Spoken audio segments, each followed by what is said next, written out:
तो अब मैं शुरू कर रहा हूँ। ई गवर्नेंस बहुत ही महत्वपूर्ण टॉपिक है सभी के लिए, है ना, पीएससी हो या आपकी यूपीएससी हो। अब देखो ई गवर्नेंस का मतलब क्या है, सबसे पहले समझे। ई यहाँ पर दो वर्ड है, एक तो है ई और एक क्या है, गवर्नेंस। बताओ जरा क्या मतलब हुआ। ई का मतलब क्या है, ई का मतलब है इलेक्ट्रॉनिक, है ना, ई का मतलब क्या है, इलेक्ट्रॉनिक। और गवर्नेंस का मतलब क्या है, शासन, शासन का संचालन। मतलब कि यहां पर आप किस तरीके से अपनी गवर्नमेंट को रन करा रहे हो वो आपको इसके अंदर आ जाएगा, गवर्नेंस के अंदर। ई का मतलब इलेक्ट्रॉनिक, है ना। और गवर्नेंस का मतलब गवर्नेंस, मतलब कि एक तरीके से उसको रेगुलेट करना, उसको चलाना। ठीक है भाई।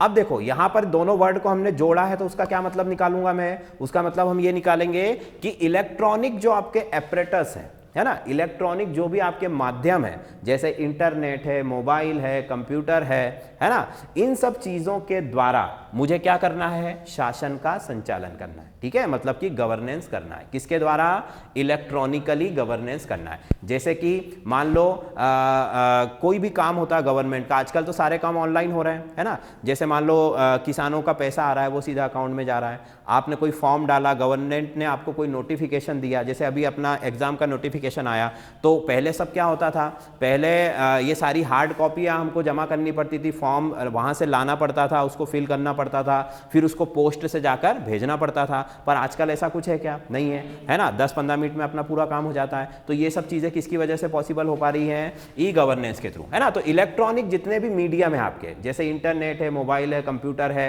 इन सब के द्वारा मुझे क्या करना है, शासन का संचालन करना है, मुझे मेरा काम करना है गवर्नमेंट को। ठीक है, इसी का मतलब क्या होगा, ई गवर्नेंस। ठीक, अब इसी ई गवर्नेंस को मैं क्या कहता हूं, स्मार्ट गवर्नेंस। क्या कहता हूं, स्मार्ट गवर्नेंस। मतलब कि यहां पर स्मार्ट गवर्नेंस मतलब कि आपका जो काम हो रहा है, हम कहते हैं ना कि स्मार्ट मोबाइल है मेरा। कौन सा मोबाइल है, स्मार्ट। स्मार्ट का मतलब कि वो सारे काम जल्दी से और अच्छे से, आसान तरीके से कर लेता है। ठीक है, तो इस स्मार्ट शब्द का मतलब भी आपको बताता हूं। इसमें 5 वर्ड है, SMART और T।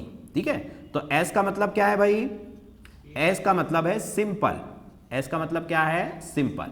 सिंपल का मतलब बिल्कुल सरल तरीके से, है ना। जैसे कि अगर हमें कोई काम गवर्नमेंट हमसे करवाना चाहती है, तो अगर वो कॉम्प्लिकेटेड होगा तो लोग उसको समझ पाएंगे क्या, नहीं समझ पाएंगे।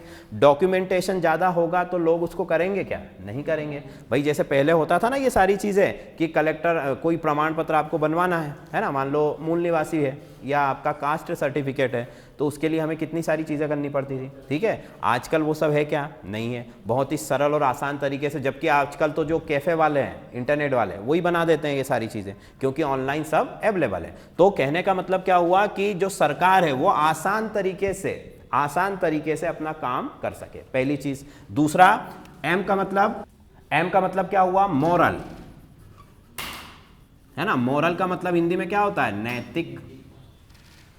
सिंपल के बाद है मोरल। मोरल का मतलब है नैतिक। नैतिक से यहां पर क्या अर्थ निकालेंगे भाई, हम नैतिक से अर्थ निकालेंगे कि यहां पर जो है मोरलिटी होती है, एक नैतिकता होती है समाज के अंदर, कि कोई काम हम करेंगे तो लोग हमारे बारे में क्या सोचेंगे। तो उसी तरीके से गवर्नमेंट भी एक जो सिस्टम उन्होंने बनाया है उसके लिए वो क्या है, मोरली रिस्पॉन्सिबल है। मतलब कि नैतिक रूप से वो जिम्मेदार है कि भाई कुछ होता है तो यहाँ पर इस तरीके से मेरा काम, जनता जो लोग हैं उनके ऊपर क्या इफेक्ट पड़ेगा, ये सब चीज़ें उसको मोरली उसको लेके चलना है। मतलब वहाँ पर उसको ऐसा नहीं करना है कि बल जिसका काम है वो जाने, हमें कुछ नहीं पता, है ना। ऐसा होता है ना कई, तो ऐसा नहीं होना चाहिए। मोरली भी जो है वो उसको सपोर्ट करना चाहिए। फिर होता है अकाउंटेबल। क्या होना चाहिए, अकाउंटेबल। अकाउंटेबल का मतलब उत्तरदायी। इसका भी मतलब वही होता है एक तरीके से, ठीक है। पर वो ये नैतिक उत्तरदायित्व था, और ये कैसा उत्तरदायित्व है, ये उत्तरदायित्व है कि भाई जैसे मैंने फॉर्म भरा, है ना, तो वो फॉर्म जो है अगर मान लो किसी वजह से रिजेक्ट होता है ना, या उसमें अगर इस तरीके के, जैसे आपने अगर फॉर्म भरा है तो आपका एडमिट कार्ड आएगा ही, और नहीं आएगा तो आप किसको ब्लेम करोगे, है ना, गवर्नमेंट को ब्लेम करोगे कि नहीं करोगे। तो वो जो उत्तरदायित्व है वो किसके लिए है, वो इन सब चीज़ों के लिए कि जिस काम को आपने किया है, जिस काम को आप करना चाहते हो, है ना, और ऑनलाइन आप कर रहे हो कोई काम और अगर उसमें कुछ गड़बड़ होती है तो उसका उत्तरदायित्व किसका है, अकाउंटेबिलिटी किसकी है, गवर्नमेंट की। ठीक है, बात समझ में आ गई। ठीक, इसके बाद यहां पर क्या है, रिस्पॉन्सिबिलिटी, है ना, ये भी उसी तरीके का शब्द है। रिस्पॉन्सिबल भी होना चाहिए गवर्नमेंट को, है ना, जिम्मेदार होना चाहिए। ठीक, ये तीनों चीजें एक ही तरीके की हैं पर ये अलग अलग के लिए है। जैसे नैतिक का मोरल का मतलब नैतिक हो गया, इसका मतलब डॉक्यूमेंटेशन से रिलेटेड जो भी प्रॉब्लम है, और रिस्पॉन्सिबल का मतलब ओवरऑल जो भी उसमें कोई भी दिक्कत आती है उसके लिए भी कौन जिम्मेदार है, गवर्नमेंट जिम्मेदार है। ठीक, और टी का मतलब क्या है, ट्रांसपेरेंसी। टी का मतलब क्या है, ट्रांसपेरेंसी मतलब पारदर्शिता, पारदर्शिता। ठीक है, पारदर्शिता का मतलब क्या है कि भेदभाव नहीं होना चाहिए किसी के साथ। ऐसा नहीं है कि मेरा काम जल्दी हो गया और आपका काम नहीं हो रहा है। जो सबके लिए रूल है वही रूल होना चाहिए, जो कि पहले नहीं था, है ना। पहले अगर आपकी ऑफिस में पहचान है तो आपका काम हो जाता था जल्दी, और अगर नहीं है तो फिर या तो आप पैसे दो या फिर इंतजार करो। पर आजकल ऐसा होता है क्या, नहीं होता है ना। जहां पर ऑनलाइन काम हो रहे हैं वहां पर ऐसा कुछ नहीं है, क्योंकि ऑनलाइन जो काम हो रहा है वो तो डायरेक्ट किसी के थ्रू तो हो नहीं रहा है, वो तो डायरेक्ट सरकार का जो पोर्टल है उससे हो रहा है। इसी वजह से यहाँ पर क्या हो गई है, ट्रांसपेरेंसी आ गई है, पारदर्शिता आ गई है, पहले की तुलना में बहुत अच्छी आ गई। ठीक है, जिसकी वजह से लोगों को परेशान नहीं होना पड़ता है और सभी लोगों के साथ एक समान व्यवहार होता है। ठीक है भाई, क्लियर इतनी बात। तो ई गवर्नेंस का मतलब क्या है, ई का मतलब इलेक्ट्रॉनिक और गवर्नेंस का मतलब शासन का संचालन करना। तो इलेक्ट्रॉनिक माध्यमों के द्वारा, है ना, इंटरनेट, मोबाइल, कंप्यूटर के द्वारा हमको क्या करना है, हमको हमारा शासन चलाना है, गवर्नमेंट को, तो उसको हम कहेंगे ई गवर्नेंस। ठीक, इसी को हम क्या कहते हैं, स्मार्ट गवर्नेंस। स्मार्ट गवर्नेंस में 5 वर्ड है, SMART।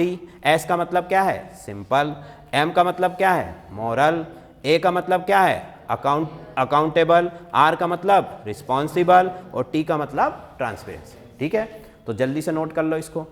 आते हैं कि ई गवर्नेंस कब से शुरू हुई और कब तक, अभी तक क्या क्या उसमें हो चुका है। ठीक है, तो अगली हेडिंग डालो, हिस्ट्री, मतलब इतिहास। इसका इतिहास कहां से शुरू होता है। ठीक, तो अब इसका इतिहास जो शुरू होता है, सबसे पहले आपको क्या लगता होगा, कौन से देश ने किया होगा, अमेरिका ने किया होगा, है ना, ज़्यादातर सब चीज़ें वहीं पे हुई हैं। तो अमेरिका सबसे पहले जो है, इसका इतिहास मिलता है हमको 1969 में, है ना। 1969 में अमेरिका का जो रक्षा विभाग है, रक्षा विभाग मतलब डिफेंस मिनिस्ट्री, है ना, या डिफेंस डिपार्टमेंट जो भी है। वैसे तो मिनिस्ट्री और डिपार्टमेंट अलग अलग चीज़ें होती है, पर अभी हमारे लिए वो महत्वपूर्ण नहीं है। तो रक्षा विभाग जो है अमेरिका का, उसके जो कंप्यूटर्स थे सारे, उन्होंने उसको क्या किया था, लेन के थ्रू जोड़ा। लेन का मतलब समझते हो, local area network, local area network, local area network. ठीक है, लेन के थ्रू उन्होंने क्या कर दिया, आपस में सबको जोड़ दिया। मतलब उनके विभाग में जितने भी सिस्टम थे उन सारे सिस्टम को उन्होंने लोकल एरिया नेटवर्क के थ्रू क्या कर दिया, आपस में जोड़ दिया, है ना। और उसके थ्रू फिर उन्होंने अपना काम करना शुरू किया। तो वो एक तरीके से क्या था, ई गवर्नेंस था, मतलब कि इलेक्ट्रॉनिक माध्यम के थ्रू अब उन्होंने क्या करना शुरू कर दिया था, काम करना शुरू कर दिया था। ठीक, अब आपको देखने वाली बात यह है कि ऐसा नहीं है कि अमेरिका में टेक्नोलॉजी नहीं थी। अमेरिका में टेक्नोलॉजी बहुत पहले से है, क्योंकि 69 में तो वो चांद पे पहुंच गए थे, याद है कि नहीं याद है। 69 के अंदर अमेरिका कहाँ पहुंच चुका था, चांद पर पहुंच चुका था। पर ये जो आइडिया है ना, कि ऐसा भी हो सकता है, वो तो जब समय होता है किसी चीज़ का तभी दिमाग में आइडिया आता है लोगों के, है ना। तो ये आइडिया पहली बार तब आया, उससे पहले हमारे पास होते हुए भी हम उसका यूज़ नहीं कर पाते हैं। ठीक है, ऐसा होता है। तो टेक्नोलॉजी तो पहले से थी, पर उसके यूज़ का जो आइडिया है, पहली बार जो इम्प्लीमेंट हुआ वो कब हुआ, 1969 में अमेरिका के डिफेंस जो था मिनिस्ट्री या आप डिपार्टमेंट बोलेंगे, उसमें जो कंप्यूटर्स थे उनको लेन के थ्रू आपस में जोड़ दिया गया। ठीक, फिर उसी को देख के 1970 के बाद, 1970 का जो पूरा पीरियड था, उसके अंदर जो है इंडिया के अंदर, अब हम बात करें इंडिया की, तो इंडिया के अंदर जो है यहां पर जो है एक्सपेरिमेंट शुरू हुए। एक्सपेरिमेंट मतलब प्रयोग शुरू किए गए, किसके ऊपर, कि जनगणना, है ना, जनगणना के लिए कंप्यूटर का इस्तेमाल होना शुरू हुआ। फिर उसके बाद में चुनाव के लिए कंप्यूटर का इस्तेमाल शुरू हुआ।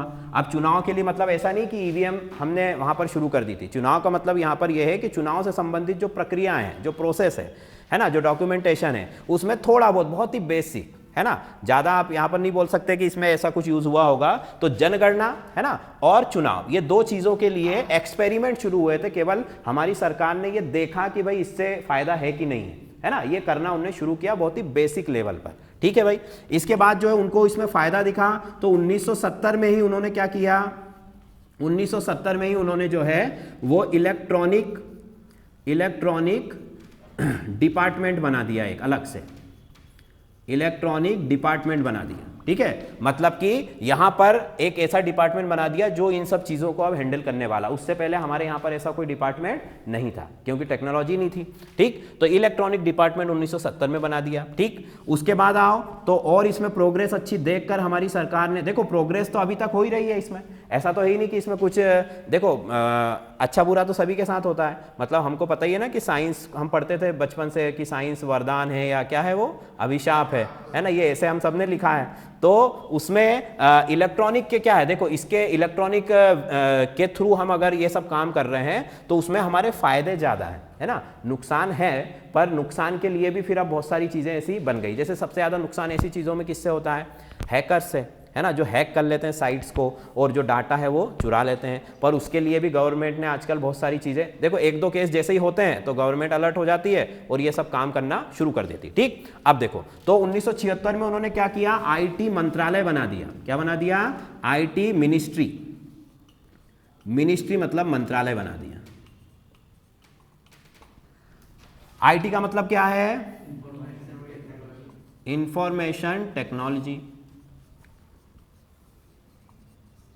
Information technology. ठीक, आईटी का मतलब है इंफॉर्मेशन टेक्नोलॉजी। ठीक, अब इधर लिख देता हूं मैं। 1976 के बाद जो है सीधे आ जाओ आप 1987 में, है ना, 1987 में। तो 1987 में एक बहुत बड़ा अच्छा कदम उठाया गया कि सैटेलाइट के थ्रू सारे कंप्यूटर को क्या कर दिया गया, जोड़ दिया गया। ठीक है, सैटेलाइट के थ्रू क्या कर दिया गया, जोड़ दिया गया। तो हम यहां लिख सकते हैं कि सैटेलाइट बेस्ड नेटवर्क आ चुका था, है ना, सैटेलाइट बेस्ड नेटवर्क आ चुका था। मतलब जो उपग्रह हैं आपके, उपग्रह से जोड़ दिया गया था सारी चीजों को। ठीक, जैसे कि आज हम देखते हैं आजकल हमारा पूरा नेटवर्क कैसा है, सैटेलाइट बेस्ड है। तो वो सब चीजें आ चुकी थी और उस समय के हिसाब से अगर देखोगे तो ये बहुत बड़ी बात थी। ठीक, इसके ये सब इंडिया की ही बात कर रहे हैं हमने बाहर सिर्फ अमेरिका की बात इसलिए की थी क्योंकि वो पहली बार हुआ था। उसके बाद हमें उससे अभी कोई लेना देना नहीं। अभी हम सिर्फ इंडिया के अंदर जो ग्रोथ हुई है वही बात कर रहे हैं। तो इंडिया के अंदर ये सारी चीजें चल रही है। इंडिया ने पहले एक्सपेरिमेंट करना शुरू किया, फिर इलेक्ट्रॉनिक डिपार्टमेंट बनाया, फिर आईटी मिनिस्ट्री बनाई, उसके बाद सारे कंप्यूटर को किससे जोड़ दिया, सैटेलाइट से जोड़ दिया। उसके बाद 1987 में ही एक और काम हुआ कि डिस्ट्रिक्ट, ठीक है, डिस्ट्रिक्ट प्रोग्राम बनाया गया, है ना, डिस्ट्रिक्ट इंफॉर्मेशन प्रोग्राम, या हम इसको कह सकते हैं, हाँ इंफॉर्मेशन ही लिख देता हूं मैं, डिस्ट्रिक्ट इंफॉर्मेशन प्रोग्राम। ठीक है, मतलब कि जो जिला स्तरीय था इसको जिला स्तरीय बना दिया गया। मतलब डिस्ट्रिक्ट के लेवल पर अलग अलग लोगों को यह जिम्मेदारी दे दी गई कि अब आपको अपने जिले के अंदर क्या करना है, ई गवर्नेंस को आगे बढ़ाना है, मतलब इलेक्ट्रॉनिक चीजों को आगे बढ़ाना है। ठीक, फिर इसके बाद आगे चलो 1988 की बात करूं, 1988 की, तो इसमें जो है नेस्कॉम का जो है स्थापना की गई या उसको बनाया गया। नेस्कॉम क्या है भाई, नेस्कॉम है आपका नेशनल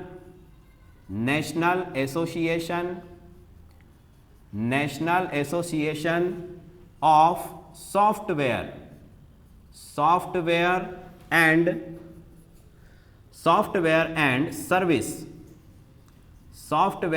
सर्विस कंपनी।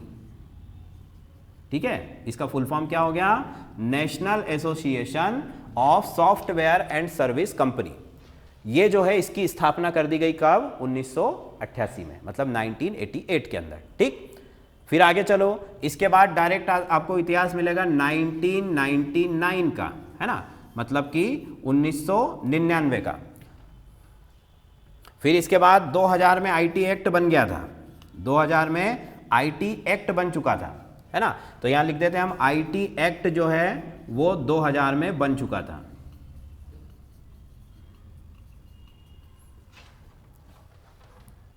चलो, और 1919 में जो है इसका जो प्रोसेस था वो स्टार्ट हो चुका था।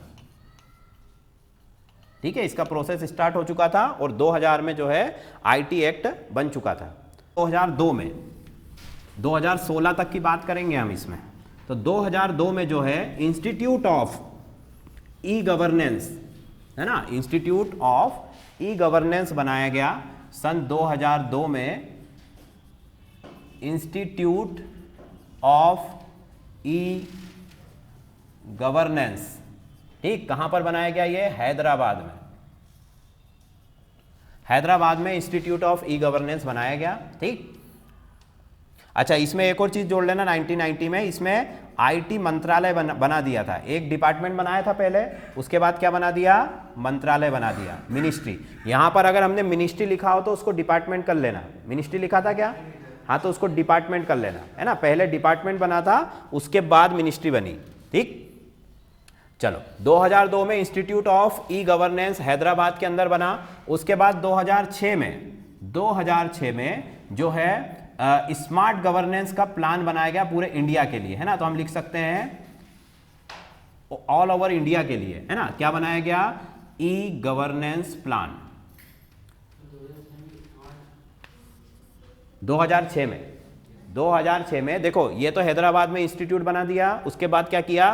पूरे ऑल ओवर इंडिया के लिए ई गवर्नेंस प्लान बनाया गया। ठीक, ई गवर्नेंस प्लान बनाया गया, योजना बनाई गई 2006 के अंदर। ठीक, उसके बाद 2009 में जो है क्या शुरू हुआ? ये बहुत इंपॉर्टेंट है, सर्व सेवा केंद्र बनाए गए। इंग्लिश में इसको क्या कहते हैं? कॉमन सर्विस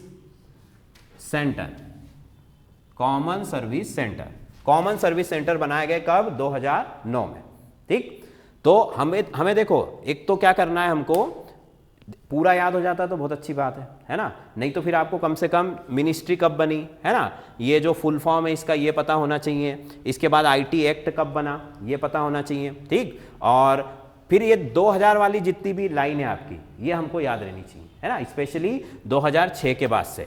तो 2009 से अगर याद करोगे ना तो सारी चीज़ें आपको अच्छे से इसमें दिखाई देने लगेगी। सर्व सेवा केंद्र जो है बन चुका। उसके बाद सीधे आ जाओ 2015 में। तो 2015 में क्या हुआ था भाई, बताओ जरा? Digital India. क्या हुआ था? Digital India. 1 जुलाई, तारीख क्या है? 1 जुलाई 2015 को डिजिटल इंडिया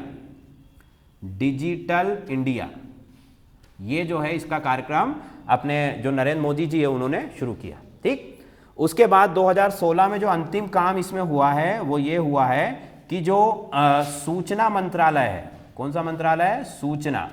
सूचना मंत्रालय। और सूचना मंत्रालय मतलब वो हो गया आईटी और आपका जो टेक्नोलॉजी है ना, मतलब कि प्रौद्योगिकी, इसको संचार मंत्रालय से अलग कर दिया गया। संचार मंत्रालय से क्या कर दिया गया? अलग कर दिया गया। ठीक है, संचार मंत्रालय को हम क्या बोलेंगे? कम्युनिकेशन, है ना, कम्युनिकेशन मिनिस्ट्री। और यहां पर information ministry, information and technology ministry, मतलब आईटी लिख देता हूं मैं। ठीक है, आईटी मिनिस्ट्री, इन दोनों को क्या कर दिया गया? अलग अलग कर दिया गया। ठीक है, पहले ये एक ही साथ काम करते थे, अब इनको क्या कर दिया? अलग कर दिया। तो ये कुछ हमारी हिस्ट्री है ना। इसमें हमको ये 2000 वाले जितने भी आपके ईयर्स हैं इनको अच्छे से याद रखना है, स्पेशली डिजिटल इंडिया और सर्व सेवा केंद्र। ठीक, और 2016 में जो है इन दोनों को अलग किया गया वो भी याद रखना है। ठीक है, और इसके अलावा अगर आप पूरा याद रख सकते हो तो बहुत ही अच्छी बात है। ठीक है भाई, तो ये हिस्ट्री हो गई। ये जो है इसके स्टेजेस पढ़ेंगे। क्या पढ़ेंगे? स्टेजेस ऑफ ई गवर्नेंस, चरण, stages of e governance, stages of e governance, या हम कह सकते हैं कि चरण। किसके चरण? ई गवर्नेंस के। ठीक, अब देखो यहां पर हमें 2 कॉन्सेप्ट मिलते हैं। मिटा दो इसको, हो गया सबका? चलो, तो देखो ई गवर्नेंस में कुछ लोगों दो तरीके के यहाँ पर हम कह सकते हैं कि अलग अलग व्यूज हैं। कुछ लोगों का कहना है कि 5 चरण है और कुछ लोगों का कहना है कि कितने चरण है, 4। ठीक है, कुछ लोग क्या कह रहे हैं 5 चरण है और कुछ लोग क्या कह रहे हैं कि 4 ही चरण है इसके अंतर्गत। ठीक है, तो पहले हम कॉन्सेप्ट 1 को पढ़ते हैं। कॉन्सेप्ट 1 के अंदर है ना, उन्होंने कहा कि पहला चरण है वन वे कम्युनिकेशन। कौन सा कम्युनिकेशन? वन वे कम्युनिकेशन, मतलब कि एक तरफा संचार। अब इसका क्या मतलब हुआ बताओ जरा। अगर आपको कुछ रिस्पांस नहीं कर सकते तो इसको क्या कहा जाता है, वन वे। जैसे इन्होंने कहा वेबसाइट है, वेबसाइट को आप देख लो, सर्च कर लो, पर आप उनको कुछ नहीं बोल सकते हो कि आपने ऐसा इसमें क्यों किया है ना। तो ये इसको क्या कहा जाता है, वन वे। तो ये वन वे कम्युनिकेशन पहली चीज। इसके बाद क्या करेंगे, इसको वन वे को क्या कर दिया जाएगा, टू वे। क्या कर दिया जाएगा, two way communication. Two way communication मतलब कि दोनों तरफ से बातचीत होगी। अब आपने कोई चीज़ वहाँ पर रखी है तो लोग उस पर कमेंट भी करेंगे, है ना। अगर गवर्नमेंट ने कोई वहाँ पर उसमें डाला है पोर्टल के ऊपर, तो लोग उसको अच्छा बुरा जो भी कहना चाहें, उस पर जो भी रिस्पांस देना चाहें वो दे सकते हैं। ठीक है, दोनों तरफ से बात होगी। तो पहला शुरुआत कहाँ से होगी, वन वे से, कि सरकार ने सूचना जारी कर दी, है ना। फिर क्या हो जाएगा, टू वे हो जाएगा। फिर इसके बाद धीरे से गवर्नमेंट ने इसमें क्या किया कि इसमें फाइनेंशियली चीज़ों को ऐड कर दिया। मतलब वित्तीय जो है ना, वित्तीय से संबंधित, जैसे फीस भरना है मुझे कॉलेज की, तो मैं इसके थ्रू कर सकता हूँ। फाइनेंशियली चीज़ उसमें ऐड हो गई, है ना। मतलब कि वित्तीय जो आपका लेन देन है वो इसमें क्या हो गया, वो उसमें ऐड हो गया। इसके अलावा इसमें और क्या ऐड किया था, सर्विस, है ना। फाइनेंशियली और सर्विस को भी ऐड कर दिया, सेवा को। फाइनेंशियली और सर्विस, ये दो चीज़ को ऐड कर दिया। इसके बाद जो है यहाँ पर इंटीग्रेशन हुआ। इंटीग्रेशन हुआ किसका, इंटीग्रेशन का मतलब यहां पर है एकीकरण, है ना। एकीकरण किसका हुआ, एकीकरण दो प्रकार का हुआ। पहला हुआ हॉरिजॉन्टल और दूसरा कौन सा हुआ, वर्टिकल। हॉरिजॉन्टल और वर्टिकल, मतलब हॉरिजॉन्टल का मतलब क्या है, क्षैतिज, और इसका मतलब क्या है, ऊर्ध्वाधर। अब इसका मतलब आपको मैं अभी समझाता हूं, है ना। ये चीज तो समझ में आ रही है। पहले वन वे, टू वे, उसके बाद जो वित्तीय पैसों के लेन देन से संबंधित चीजें वो इसमें ऐड कर दी गई, और कुछ सर्विस आपको जो है प्रदान कर दी गई। इसके अलावा इंटीग्रेशन, एकीकरण हुआ। किस प्रकार से, क्षैतिज और ऊर्ध्वाधर। इसका क्या मतलब हुआ कि जैसे मान लो मेरे पास एक डिपार्टमेंट है, एक ऑफिस है, उसमें 100 कंप्यूटर सिस्टम है। तो पहले मैं क्या करूंगा, उन 100 को आपस में कनेक्ट करूंगा, तो उसको क्या कहेंगे हम, हॉरिजॉन्टल इंटीग्रेशन, है ना। क्या कहेंगे उसको, हॉरिजॉन्टल इंटीग्रेशन। जैसे कि ये सिस्टम है मेरे पास सारे, इनको एक ही डिपार्टमेंट के हैं, उनको सबको आपस में क्या करना, जोड़ना। ठीक, अब अगर इस डिपार्टमेंट के ऊपर कोई डिपार्टमेंट है, इसके नीचे कोई डिपार्टमेंट है, उन सबको आपस में लिंक करना क्या कहलाएगा, वर्टिकल।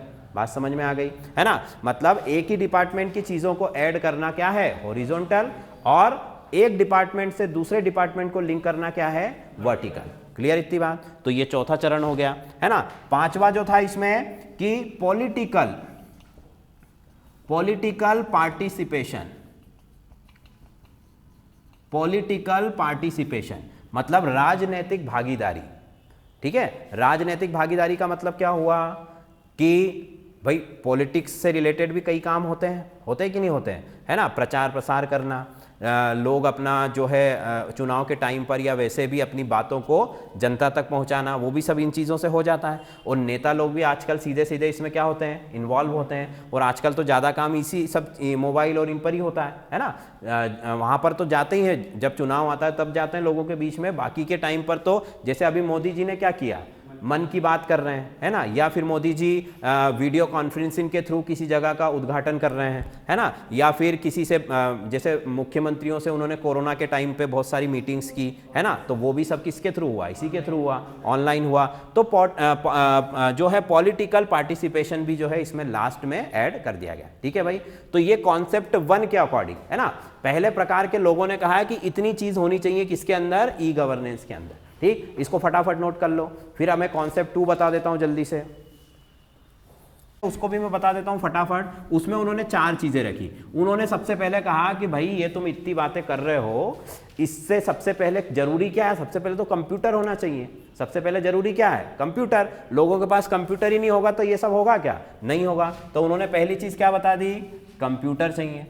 है ना, कंप्यूटर चाहिए। ठीक, दूसरी चीज बता दी कि कंप्यूटर तुमने दे दिया तो वो डब्बे को क्या करना है, उसमें नेट तो डालो, इंटरनेट। तो दूसरी चीज क्या चाहिए, इंटरनेट, मतलब नेटवर्क चाहिए। ये दूसरी चीज हो गई। तीसरी चीज उन्होंने बताया कि नेटवर्क दे दिया, कंप्यूटर दे दिया, अब नहीं ये तो फिर ये तो ऐसी बात हो गई, ये इससे इसका कोई लेना देना नहीं है ना। कंप्यूटर चाहिए, नेटवर्क चाहिए, दूसरी चीज कि लोगों को उसमें आपको एक तरीके से इंटरेस्ट दिखाना पड़ेगा, है ना, मतलब ऑनलाइन प्रेजेंट हो वहां पर लोग, क्या हो, ऑनलाइन मतलब लोगों में अवेयरनेस करनी, जागरूकता करनी, है ना। तो हम यहाँ क्या लिख सकते हैं, ऑनलाइन प्रेजेंस, मतलब ऑनलाइन उपस्थिति होनी चाहिए। ठीक, अब उपस्थित होने से भी कुछ नहीं होगा, वहां पर क्या होना चाहिए, वो एक्टिव होना चाहिए। क्या होना चाहिए, एक्टिव। तो ऑनलाइन प्रेजेंस और ऑनलाइन एक्टिविटी या एक्टिवनेस, है ना, ये चार चीजें उन्होंने बताई। अगर ये चार चीजें हैं तो हम ई गवर्नेंस जो है आसानी से हो सकती है और इसके थ्रू जो है व्यक्ति सरकार से जुड़ सकता है। ठीक है, तो ये कॉन्सेप्ट था और पहला ये कॉन्सेप्ट था। ठीक है, तो कुछ लोगों का कहना है कि ये सही है, कुछ लोगों का कहना है कि ये सही है, तो हमको दोनों चीजें ध्यान रखनी है।